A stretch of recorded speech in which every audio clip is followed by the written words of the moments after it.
तो दोस्तों हम लोग यहाँ पर हिंदी का टेस्ट लगाएंगे, जिसके माध्यम से हम लोग पढ़ेंगे रस। और रस में आपके लगभग 60 प्रश्न हैं और संभावना है कि एग्जाम में मिलने वाले जो आपके रस से हैं आपको यहीं से देखने को मिल जाएंगे। चलिए, जितने लोग यहाँ पर नए हैं सभी लोग चैनल को सब्सक्राइब करें, दोस्तों को भी शेयर करें और हम लोग क्लास को स्टार्ट करते हैं। और सबसे पहले आप लोग लाइक कर दीजिए और इसके बाद हम लोग क्लास स्टार्ट करेंगे। स्टार्ट करें। चलिए, तो यहाँ पर आपका पहला प्रश्न है, संचारी भावों की कुल संख्या है। संचारी भावों की कुल संख्या है, बताइए साथियों, संचारी भावों की कुल संख्या कितनी है? तो बिल्कुल सही जवाब है ऑप्शन राइट आपका सी, 33। ठीक है, 33। नेक्स्ट क्वेश्चन आपसे अगला पूछा गया है कि वाक्यम रसात्मकम काव्यम कहने वाला आचार्य। वाक्यम रसात्मकम काव्यम कहने वाला आचार्य, मतलब यहां पर यह होता है कि शब्द हो और या अर्थ हो, ठीक है, वहां पर दोनों एक साथ और गुण, अलंकार, ध्वनि सभी रसों को मिलाने से ही पोषक तत्व आपका तैयार होता है और उसी से कह सकते हैं रस प्राप्त होता है। तो ये जो आपका शब्द कहा है वो किसने कहा है? आपका सही जवाब यहाँ पर ऑप्शन राइट हो जाएगा आपका बी नंबर, विश्वनाथ ने कहा है, जिसका जवाब बी आया है बिल्कुल इज राइट। नेक्स्ट क्वेश्चन कह रहा आपसे कि केशव कही न जाई का कहिए, देखत तो रचना विचित्र अति, समुझ मन ही मन रखिए। यहां पर बताना है कि कौन सा रस आपका है। यहां पर आपको कुछ पॉइंट देखने को मिल रहा है, कौन सा? यहां पर विचित्र, ठीक है, और विचित्र शब्द जो आपको होता है वो आपके किस में होता है? 3 के जवाब दीजिए साथियों। तो 3 का ऑप्शन आपका हो जाएगा आपका डी, अद्भुत रस में। ठीक है, विचित्र शब्द आपको मिलेगा आपके अद्भुत रस में। ठीक है, तो ऑप्शन राइट आपका डी सही हो जाएगा। नेक्स्ट क्वेश्चन आपसे अगला दिया गया है कि जहाँ तहाँ मज्जा मांस रचरी लखी परत बगारे, जित जित छिटके हाई सेत कहें कहूँ कहूँ रत नारे। यहाँ पर जो लेखक है वो कह रहा है कि जैसे रोड किनारे कोई डेड बॉडी पड़ी हुई है, उसमें से जो कौवे होते हैं या सियार होते हैं वो देखते हैं कि कैसे खाते हैं उस बॉडी को, जानवरों की बॉडी हो या किसी प्रकार के, तो उसी की तुलना यहाँ पर कह रहा है। और ऐसी विचित्र चीज को देखकर आपके मन में एक बड़ा अजीब सी फीलिंग होती है और जिसे बोलते हैं घृणा पैदा हो जाती है।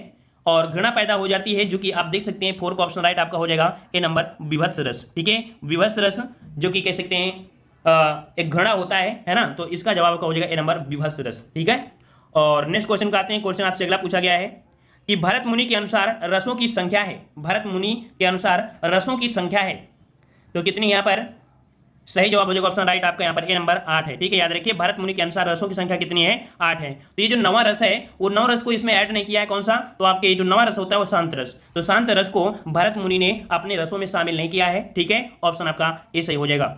नेक्स्ट क्वेश्चन आपसे अगला है कि किस रस का स्थायी भाव निर्वेद है? किस रस का स्थायी भाव निर्वेद है? चलिए, इसका बिल्कुल सही जवाब आना चाहिए सभी का। तो यहाँ पर बिल्कुल सही जवाब है ऑप्शन राइट आपका हो जाएगा यहाँ पर बी नंबर, शांत रस का स्थायी भाव होता है निर्वेद। ठीक है, नेक्स्ट क्वेश्चन आपसे अगला दिया गया है कि भारत के रस सूत्र में निम्नलिखित में से किसका उल्लेख नहीं है? यहाँ पर अभी हमने बताया, तो याद रखिएगा भरत सूत्र के जो रस सूत्र है इसमें उल्लेख नहीं किया गया है आपके स्थायी भावों को। ठीक है, स्थायी भाव को उल्लेख नहीं किया गया, ऑप्शन आपका सी हो जाएगा। नेक्स्ट क्वेश्चन है कि विभत्स रस का स्थायी भाव क्या होता है? विभत्स रस का स्थायी भाव बताइए। और विभत्स रस का स्थायी भाव होता है जुगुप्सा या घृणा, ऑप्शन राइट आपका सी हो जाएगा, जुगुप्सा या घृणा। नेक्स्ट क्वेश्चन आपसे अगला पूछा है कि शोक किस रस का स्थायी भाव है? शोक किस रस का स्थायी भाव है? चलिए, बिल्कुल सही जवाब आ रहा है, बिल्कुल सही है, ऑप्शन आपका बी हो जाएगा, करुण रस होता है, याद रखिएगा। ठीक है, करुण रस होता है। और नेक्स्ट क्वेश्चन दिया गया है कि किस रस को रसराज कहा जाता है? किस रस को रसराज कहा जाता है? यहां पर जवाब सही होगा, बिल्कुल सही जवाब है, रसराज अर्थात रसों का राजा। ठीक है, जवाब हो जाएगा ऑप्शन राइट आपका यहाँ पर ए नंबर, श्रृंगार रस। ठीक है, श्रृंगार रस को रसराज या रसों का राजा कहा जाता है। और नेक्स्ट क्वेश्चन आपसे अगला पूछा गया है कि अबलो नसानी अबना नसेहों में कौन सा रस है? अबलो नसानी अबना नसेहों में कौन सा रस है? तो यहां पर सही जवाब हो जाएगा ऑप्शन राइट आपका ए नंबर, आपका शांत रस है। ठीक है, शांत रस है कहा जाता है कि ना कि हमने जो अपना समय व्यतीत कर दिया है, जब कोई समझाता तो कह रहे हैं अभी तो हमने अपना समय व्यतीत कर दिया है, अब अपने समय को बर्बाद नहीं करेंगे। ठीक है, ऐसे में आपका शांति रस होता है। नेक्स्ट क्वेश्चन आपसे अगला पूछा गया है, यहां पर आपसे कह रहा है कंकन किंकिणी नुपुर धुनी सुनी, कहत लखन सन राम हृदय गुनी, मानव मदन दुदुम्भी दीन्ही, मनसा विश्व विजय का किन्ही, तात जनक ता या सोई, धनुष जग जय कारण होई। इस पंक्ति में जनक तनया पूछा गया है। जनक तनया क्या है? जनक तनया, यहाँ पर जनक तनया अर्थात कह सकते हैं मेन विषय किसका है? तो आपकी जनक का है, तो जनक तनया, तो यहाँ पर ऑप्शन आपका सी हो जाएगा, विषय आपका है। ठीक है, विषय आपके लिए नया क्वेश्चन भी होगा। अगला संचारी भाव की संख्या बताइए, जो कि आपका पहला ही क्वेश्चन था, संचारी भाव। और सही जवाब हो जाएगा ऑप्शन राइट आपका यहाँ पर बी नंबर आपके 33। ठीक है, नेक्स्ट क्वेश्चन आपसे अगला दिया गया है कि भरत मुनि के रस सूत्र में निम्नलिखित में से किसका उल्लेख नहीं है। चलिए फटाफट आंसर देना है, कोई क्वेश्चन आपको हो सकता है रिपीट भी होंगे। तो यहाँ पर 14 का ऑप्शन राइट आपका सही जवाब हो जाएगा आपका ए नंबर, स्थायी भावों का उल्लेख नहीं किया गया है। नेक्स्ट क्वेश्चन आपका दिया है कि वीर रस का स्थायी भाव क्या होता है, वीर रस का स्थायी भाव क्या होता है। तो बिल्कुल सही जवाब है ऑप्शन राइट आपका बी हो जाएगा, उत्साह होता है। ठीक है, उत्साह होता है। नेक्स्ट क्वेश्चन दिया है कि रस कितने प्रकार के होते हैं। चलिए साथियों, यहाँ पर रस कितने प्रकार के होते हैं, और जब ये ना कहा जाए कि भरत मुनि के अनुसार, तो आपको लगाना कितना है, 9 लगाना है ऑप्शन। तो ऑप्शन आपका यहाँ पर डी हो जाएगा, 9 होते हैं। ठीक है, अगर भरत मुनि के अनुसार बोल दिया जाता तो आपको संख्या लगाना पड़ता 8। ठीक है, नेक्स्ट क्वेश्चन आपसे अगला पूछा गया यहाँ पर कि ऊधव मोय ब्रज बिसरत नाही, हंस सुता की सुंदर कगरी और दुमन की छाई, इस पंक्तियों में कौन सा रस है। यहाँ पर कृष्ण भगवान के मित्र उद्धव जो कि कह रहे हैं, कृष्ण भगवान कहते हैं उद्धव से कि हमें जहाँ पर हमारा बचपन बीतता है ब्रज, वो हमका बिसरता नहीं है। जबकि भगवान कह सकते हैं ईश्वर के एक अवतार हैं, फिर भी वो उनका जो बचपन है वो नहीं मतलब भूल रहा है। उसी के बारे में अपने उद्धव से वो बता रहे थे। तो ऐसे में जो आपका रस होगा वो आपका श्रृंगार रस होगा। ऑप्शन आपका ए सही हो जाएगा। नेक्स्ट क्वेश्चन आपसे अगला पूछा गया है कि हिंदी साहित्य का नवा रस कौन सा है। हिंदी साहित्य का नवा रस कौन सा है। अभी हमने बताया था कि हिंदी साहित्य का नवा रस होता है शांत रस। ठीक है, ऑप्शन आपका हो जाएगा सी नंबर, शांत रस। नेक्स्ट क्वेश्चन आपसे अगला पूछा गया है कि उस काल मारे क्रोध के तन कांपने, उसका लगा मानो हवा के जोर से सोता हुआ सागर जगा। यहां पर सही जवाब क्या हो जाएगा, 19 का ऑप्शन राइट आपका हो जाएगा यहाँ पर बी नंबर, रौद्र रस। ठीक है, क्या हो जाएगा आपका, रौद्र रस। और कहा जाता है कि जब महाभारत चालू थी वहां पर श्री कृष्ण भगवान ने अर्जुन को समझाया था, और जब उनको समझ में आ गया था तब उन्होंने बाणों की बौछार कर दिया था। ऐसी गुस्सा को देखकर ऐसा लगा जैसे सोता हुआ सागर जग गया हो। ठीक है, तो इस प्रकार से ऑप्शन आपका यहाँ पर बी हो जाएगा। नेक्स्ट क्वेश्चन आपसे अगला पूछा गया है कि वाक्यम रसात्मकम काव्यम किसका कथन है, जो कि ऑप्शन राइट आपका हो जाएगा यहाँ पर आपका ए नंबर, विश्वनाथ का है। ठीक है, 2 बार क्वेश्चन मिला, अब तक रट गया होगा। नेक्स्ट क्वेश्चन आपसे अगला पूछा गया है कि रसोत्पत्ति में आश्रय की चेष्टाएं क्या कही जाती हैं। रसोत्पत्ति में जो आश्रय की चेष्टाएं होती हैं इन्हें हम लोग क्या बोलते हैं, इन्हें अनुभव बोलते हैं। याद रखिएगा साथियों, इसे अनुभव बोलते हैं, सी नंबर। नेक्स्ट क्वेश्चन है टा ठा डा ढा वर्णों के प्रयोग का संबंध काव्य के किस गुण में होता है। काव्य के किस गुण में होता है। सही जवाब हो जाएगा आपका कौन सा, तो याद रखिए ये जो गुण मिलते हैं ये आपके ओज गुण मिलते हैं। ऑप्शन राइट आपका हो जाएगा बी नंबर, ओज गुण। और नेक्स्ट क्वेश्चन दिया है कि माधुर्य का गुण किस रस में प्रयोग होता है। माधुर्य का गुण किस रस में प्रयोग होता है, 23 का जवाब।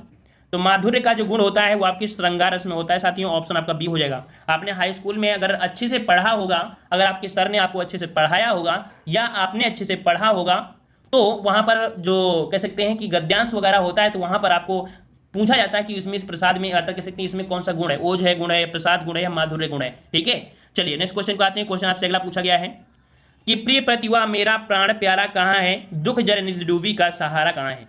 तो भाई दुख है और दुख है तो आपको पता है कि वहां पर क्या होगा, आपका क्या होगा, शोक ही तो होगा ना। तो शोक होगा तो ऑप्शन राइट आपका सी हो जाएगा। ठीक है, सी नंबर। नेक्स्ट क्वेश्चन दिया है कि गुरु गोविंद तो एक है, दूजा यह आकार, आपा मेट जीवित मरे तो पावे करतार। इस दोहे में पूछा है रस का परिपाक हुआ है। तो यहां पर याद रखिएगा करतार का मतलब आपका ईश्वर होता है। यहां पर दिया गुरु और गोविंद, गोविंद भी आपके ईश्वर हैं। यहां कहा गया है कि गुरु और जो आपके भगवान हैं ये एक ही होते हैं। तो इन्हीं की यहां पर कह सकते हैं सिर्फ इसमें आकार का परिवर्तन हो जाता है।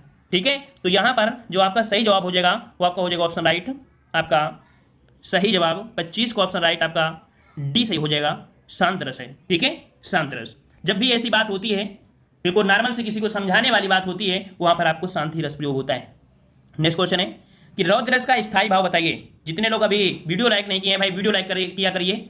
आप लोग लाइक नहीं करते हैं वीडियो। तो रौद्र रस का स्थायी भाव बताइए। यहाँ पर रौद्र रस का स्थायी भाव क्या होता है, क्रोध होता है। ऑप्शन आपका ये हो जाएगा क्रोध। नेक्स्ट क्वेश्चन शांत रस का स्थायी भाव, तो शांत रस का स्थायी भाव क्या होता है, निर्वेद होता है। ऑप्शन डी हो जाएगा। नेक्स्ट क्वेश्चन दिया गया है कि किस रस का स्थायी भाव रति होता है, ये भी क्वेश्चन आपका है। तो रति होता है किसका होता है, तो याद रखिएगा कि जो रति होता है वो श्रृंगार का तो होता है, लेकिन भक्ति रस का भी होता है। भक्ति रस का जो वास्तविक देखा जाए तो होता है देवरति। ठीक है, इसका जो आपका स्थायी भाव होता है देवरति होता है, लेकिन इसे रति के साथ ही जोड़ दिया जाता है, इसलिए आपका ए और बी दोनों ही सही होंगे, सी नंबर। नेक्स्ट क्वेश्चन दिया है हिंदी काव्य रसों की कुल संख्या, यहाँ पर अगर आप कुल दे दे तो कुल की बात करेंगे कितने, तो आप यहाँ पर 9 लिखेंगे, ठीक है, ऑप्शन आपका सी हो जाएगा। नेक्स्ट क्वेश्चन आपसे अगला पूछा गया है कि यशोदा हरिपालने झुलावे हल रावे दुलरावे मलहावे जोई सोई सोई कुछ गावे। यहाँ पर देख सकते हैं कि श्री कृष्ण के बाल्यावस्था की बात हो रही है और उन्हें पलने में झुला रही हैं यशोदा माता, ठीक है, कुछ गा भी रही हैं, ठीक है, लोरी वगैरह गाते हैं। तो यहाँ पर जब भी श्री कृष्ण के बचपन की बात होती है वहाँ पर आपका सही जवाब हो जाएगा आपका बी नंबर वात्सल रस होता है, ठीक है, 30 का ऑप्शन राइट आपका बी सही हो जाएगा।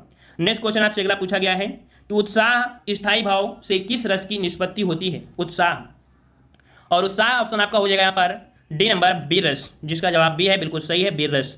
नेक्स्ट क्वेश्चन आपसे अगला पूछा है नभ में झटपट बाज लकी भूख्यो सकल प्रपंच कंपत तन व्याकुल नयन लावक हीलो ने रंच। यहाँ पर आपका जो जवाब है वो आपका सही क्या हो जाएगा, 32 नंबर, और 32 का ऑप्शन आपका हो जाएगा यहाँ पर विभत्स रस, ठीक है, विभत्स रस यहाँ पर बाज है।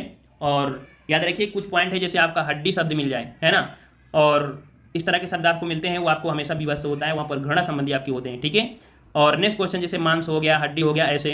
अगला स्थायी भावों की कुल संख्या, तो बिल्कुल यहाँ पर स्थायी भावों की संख्या का जवाब आना चाहिए सभी का सही।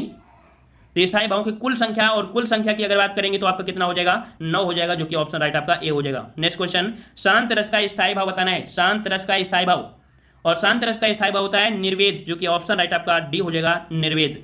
श्रृंगार रस का स्थायी भाव बताइए, श्रृंगार रस का स्थायी भाव, तो श्रृंगार रस का स्थायी भाव होता है रति होता है, ऑप्शन आपका डी हो जाएगा। चलिए विस्मय स्थायी भाव किस रस में होता है, विस्मय स्थायी भाव किस रस में होता है, और विस्मय जो होता है वो आपके होता है किसमें, ऑप्शन सही जवाब हो जाएगा आपका सी नंबर, आपके अद्भुत रस में होता है, ठीक है, अद्भुत रस। अगला क्वेश्चन आपका दिया गया है कि किलक अरे मैं नैन निहारूं, किलक अरे मैं नेह निहारूं इन दांतों पर मोती वारूं। यहाँ पर देख सकते हैं श्री कृष्ण भगवान है और वो बचपन में देख सकते हैं ना, जब 2 दांत निकले होते हैं किसी बच्चे के, और जो हंसता है तो उनके दांतों की जो मोहकता होती है सबके मन को मोह लेती है, वहीं पर आपको दिया है। यहाँ पर भी आपका सही जवाब हो जाएगा ऑप्शन सी वात्सल्य रस हो जाएगा, ठीक है, वात्सल्य रस। नेक्स्ट क्वेश्चन दिया है कि अति मलिन वृष भानु कुमारी अधोमुख रहित उरध नहीं चितवहीं जो गैहारे थकित जुआरी छूटे चिहुर बदन कुमिलाने जो नालिनी हिमकर की मारी। ये आपके लिए नया क्वेश्चन हो सकता है, और इसका जो आंसर है आपको बता देते हैं, इसका जवाब आपका है विप्रलंभ श्रृंगार, जो कि ऑप्शन आपका सी है, ठीक है। नेक्स्ट क्वेश्चन दिया है सर्वश्रेष्ठ रस किसे कहा जाता है, सर्वश्रेष्ठ रस किसे कहा जाता है, सही जवाब हो जाएगा ऑप्शन राइट आपका यहाँ पर बी नंबर, आपकी श्रृंगार रस को कहा जाता है, ठीक है। नेक्स्ट क्वेश्चन दिया है कवि बिहारी मुख्यतः किस रस के कवि हैं, कवि बिहारी मुख्यतः किस रस के कवि हैं, 40 का जवाब हो, तो याद रखिए बिहारी जी आपकी श्रृंगार रस के कवि हैं, ऑप्शन आपका सी हो जाएगा। नेक्स्ट क्वेश्चन दिया गया है कि मेरे तो गिरधर गोपाल दूसरो ना कोई जाके सिरमोर मुकुट मेरो पति सोई, इन पंक्ति में कौन सा अलंकार है, और ये जो पंक्ति है मीराबाई ने कहा था, है ना, और यहाँ पर 41 को ऑप्शन राइट आपका जवाब हो जाएगा बी नंबर, आपका श्रृंगार रस, ठीक है, श्रृंगार रस आपका है। नेक्स्ट क्वेश्चन आपसे अगला पूछा गया है कि शोभित कर नवनीत लिए घुटरवन चलत रेणु तनु मंडित मुख दध लेप किए, और यहाँ फिर से उदाहरण आपका आ चुका है जो कि श्री कृष्ण भगवान की है। बचपन की बात है, जब ये पैर के बल चल रहे थे, घुटरुओं के बल चल रहे थे, तो ताज़ा ताज़ा माखन था और उसको उठाए और मुंह में लगा लिए, बदन में मिट्टी भी लगी हुई थी, और अपने जब मुंह में दही को लगाया, और ऐसे विचित्र वर्णन को कवि ने इतने सुंदर शब्दों से वर्णित किया है कि देखने में ऐसा लग रहे थे, वहाँ की ये तुलना किया गया है। तो आपका जवाब यहाँ पर आपका सही हो जाएगा 42 का ऑप्शन राइट, यहाँ पर डी नंबर वात्सल्य, ठीक है। चलिए नेक्स्ट क्वेश्चन आपसे अगला पूछा गया है कि रसोत्पत्ति में आश्रय की चेष्टाएं क्या कही जाती हैं, रसोत्पत्ति में आश्रय की चेष्टाएं क्या कही जाती हैं। 43 का ऑप्शन आपका जवाब यहाँ पर आपका सही हो जाएगा, उन्हें अनुभाव कहते हैं, ठीक है, अनुभाव कहते हैं। अगला है टाठा डाडा वर्णों के प्रयोग का संबंध काव्य के किस गुण से है, और ये क्वेश्चन शायद रिपीट हो रहे हैं, फिर भी जवाब हम लोग फटाफट यहाँ पर देंगे। तो जवाब हो जाएगा ऑप्शन बी आपका ओज होता है, ठीक है, ओज होता है। 2-3 क्वेश्चन आपके रिपीट होंगे यहाँ पर। अगला माधुर्य गुण का किस रस में प्रयोग होता है, माधुर्य गुण का जो प्रयोग होता है किस गुण में होता है, अब तो गलती नहीं करना चाहिए ना, तो जवाब हो जाएगा ऑप्शन बी श्रृंगार रस में। नेक्स्ट क्वेश्चन है प्रियपति मेरा प्राण प्यारा कहाँ है, दुख जल निधि डूबी का सहारा कहाँ है, और ये भी अभी आपका आया था जो कि आपका शोक हो जाएगा। अगला रस कितने प्रकार के होते हैं, तो रस कितने प्रकार के होते हैं, तो आपके 9 प्रकार के होते हैं। नेक्स्ट क्वेश्चन है ऊधो में ब्रज विसरत नहीं, इन पंक्तियों में कौन सा रस है, इन पंक्तियों में कौन सा रस है? तो यहाँ पर कह सकते हैं, अभी हमने बताया था आपको डिस्क्राइब करके, यहाँ पर भी आपका कह सकते हैं श्रृंगार रस हो जाएगा। ऑप्शन आपका यहाँ पर ए सही हो जाएगा। अगला, हिंदी साहित्य का नवा रस कौन सा कहा जाता है? तो हिंदी साहित्य का नवा रस आपके शांत रस को कहा जाता है। नेक्स्ट क्वेश्चन दिया है, उस काल मारे क्रोध के तन कांपने उसका लगा मानो हवा के जोर से। तो इसमें भी आपका क्या हो जाएगा आपका? तो रौद्र रस हो जाएगा। तो इतने क्वेश्चन आपके यहाँ पर रिपीट हो रहे थे। और अगला दिया है कि वाक्यम रसात्मकम काव्यम किसका कथन है? सही जवाब यहाँ पर आना चाहिए, जो कि ऑप्शन आपका हो जाएगा ए नंबर, विश्वनाथ का है। आई होप अब आप लोगों को लगभग रट रहा होगा, हर चीज रट गई होगी। चलिए अगला क्वेश्चन यहाँ पर दिया गया है कि मन की उत्पत्त वेदना मन ही मन में बहती थी, चुप रहकर अंतर्मन में कुछ मौन व्यथा कहती थी। दुर्गम पथ पर चलने को वो संबल छूट गया था, अविचल अवकर वह प्राणी भीतर से टूट गया था। यहाँ पर पूछा गया कौन सा रस है? याद रखिएगा, सही जवाब हो जाएगा ऑप्शन आपका सी, यहाँ पर आपका हो जाएगा करुण रस हो जाएगा। नेक्स्ट क्वेश्चन है, बीज रस का स्थायी भाव। बीज रस का स्थायी भाव, और बीज रस का स्थायी भाव होता है आपका उत्साह होता है। नेक्स्ट क्वेश्चन, किस रस को रसराज कहा जाता है?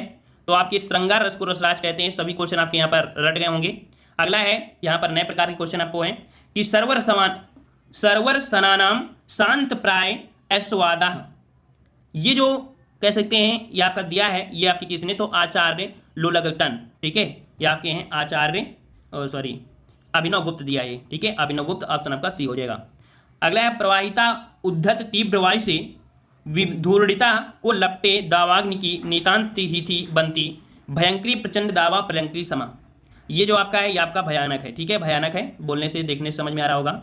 अगला है, भुक्तिवाद का सिद्धांत जो दिया है वो किसने? तो भुक्तिवाद का सिद्धांत दिया आपके भट्ट नायक ने दिया है। अगला, अभिव्यक्तिवाद को निष्पत्ति के अर्थ में प्रस्तुत किया है। अभिव्यक्तिवाद को निष्पत्ति के अर्थ में जो प्रस्तुत किया है ये किया है आपके अभिनव गुप्त ने, ठीक है, डी नंबर। और अगला है, उत्पत्तिवाद को निष्पत्ति के अर्थ में प्रयुक्त किया है। तो उत्पत्तिवाद को निष्पत्ति के अर्थ में जो प्रयुक्त किया है वो आपके भट्ट लोलट, ठीक है, ए नंबर हो जाएगा। अगला है, निष्पत्ति को अन्वयितवाद का पर्याय मानने वाले हैं, और ये जो आपके हैं कौन? ये आपके हैं श्री शंकुक, ठीक है, बी नंबर। और मन के विकारों को भाव कहते हैं। संपूर्ण भावों को बांटा गया है, संपूर्ण जो भाव हैं इनको बांटा गया है, ये आपके 9 भागों में बांटा गया है, ठीक है। और आलंबन और उद्दीपन 2 भेद हैं। आलंबन और उद्दीपन जो भेद हैं ये आपके किसके हैं? तो आपके विभाव के हैं, ठीक है। मिलते हैं नए वीडियो में, तब तक के लिए धन्यवाद। जय हिंद, जय भारत।